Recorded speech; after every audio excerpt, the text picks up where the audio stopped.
Bismillahirrahmanirrahim. Assalamualaikum warahmatullahi wabarakatuh.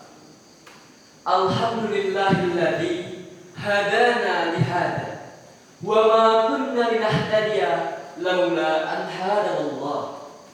Asyhadu an la ilaha illallah wa asyhadu anna Muhammadar Rasulullah la nabiyya ba'dah.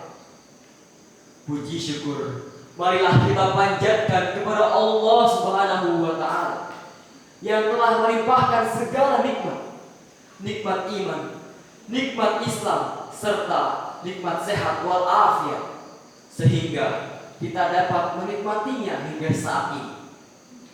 Salawat serta salam marilah kita haturkan kepada baginda kita, Nabi besar Nabi Muhammad sallallahu alaihi wasallam, yang telah mengubah peradaban dari zaman kegelapan hingga zaman terang benderang dengan penuh cahayanya.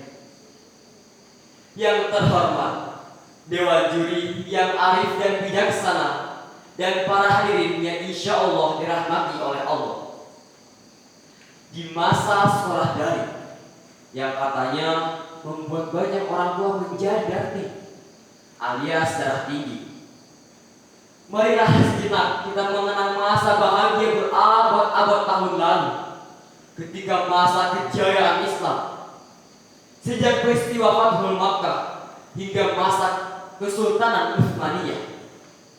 Umat Islam telah menorehkan tinta emas dalam sejarah peradaban dunia.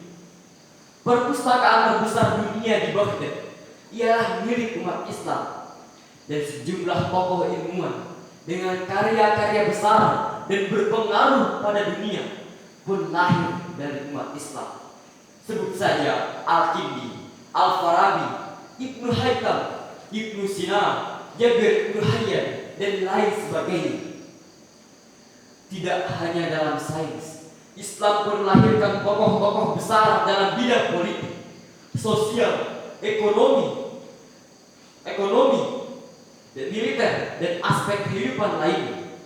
Bahkan sistem pendidikan kala itu dapat melahirkan seorang Usama bin Zaid bin Harithah yang mampu menjadi panglima di usia 18 tahun. Itu semua adalah wujud pengamalan dari khairul ummah Islam sebagai umat terbaik. Masya Allah.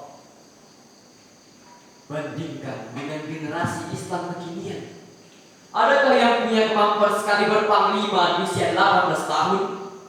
Apakah ada? Remaja zaman now umumnya hanya memikirkan kebutuhan pribadi saja, seperti halnya memikirkan lifestyle dan lebih bangga tampil ke barat-baratan atau ke Korea-Koreaan daripada berpenampilan Islami.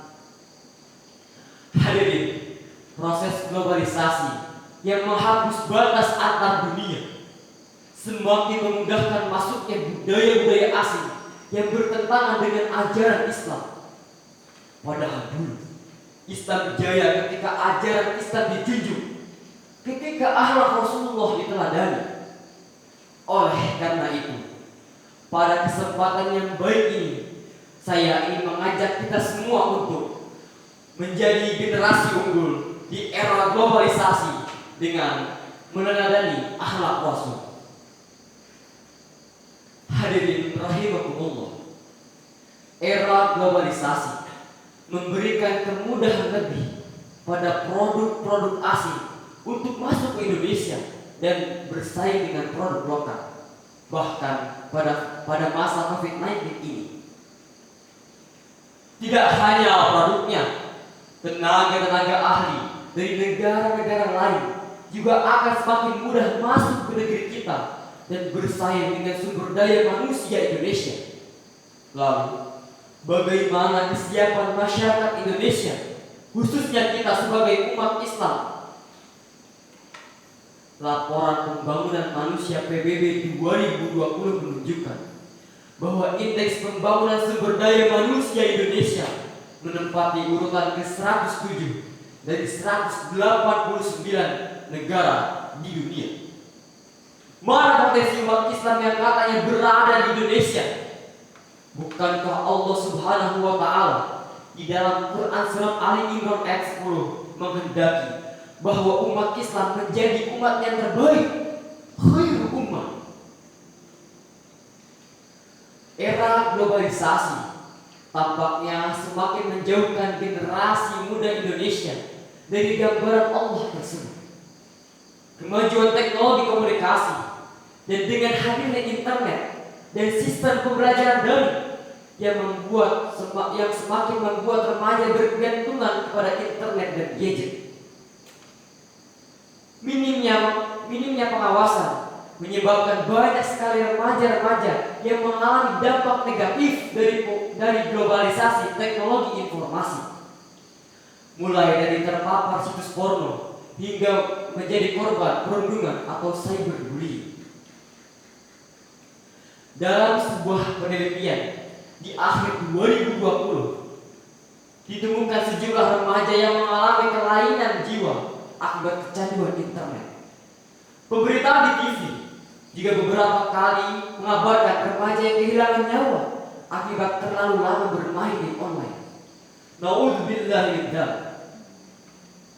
Teman-temanku dan hadirin rahimakumullah, fakta-fakta tersebut menunjukkan bahwa jauhnya remaja dari ajaran Al-Quran dan uswah Rasulullah Shallallahu Alaihi Wasallam.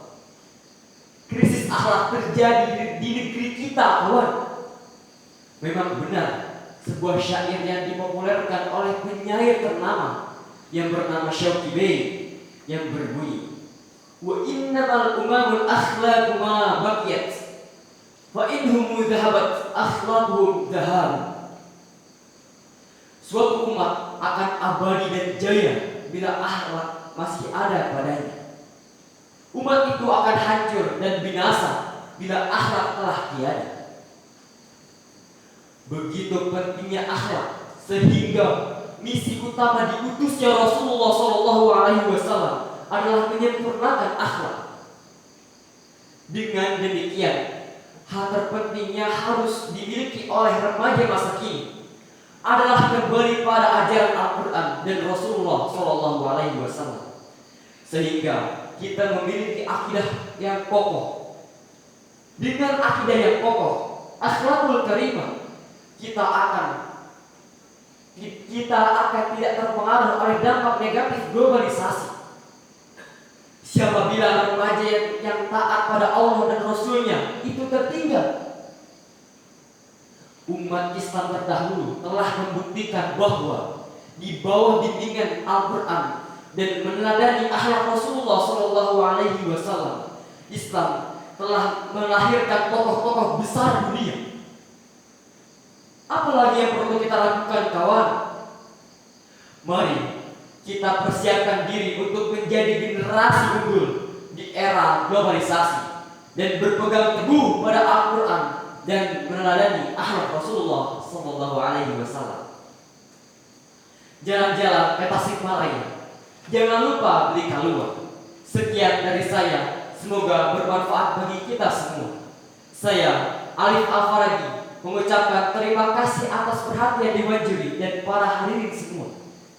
Mohon maaf bila ada kata-kata yang kurang berkenan dan maklum lidah tak bertulang. Billahi taufiq wal hidayah. Wassalamualaikum warahmatullahi wabarakatuh.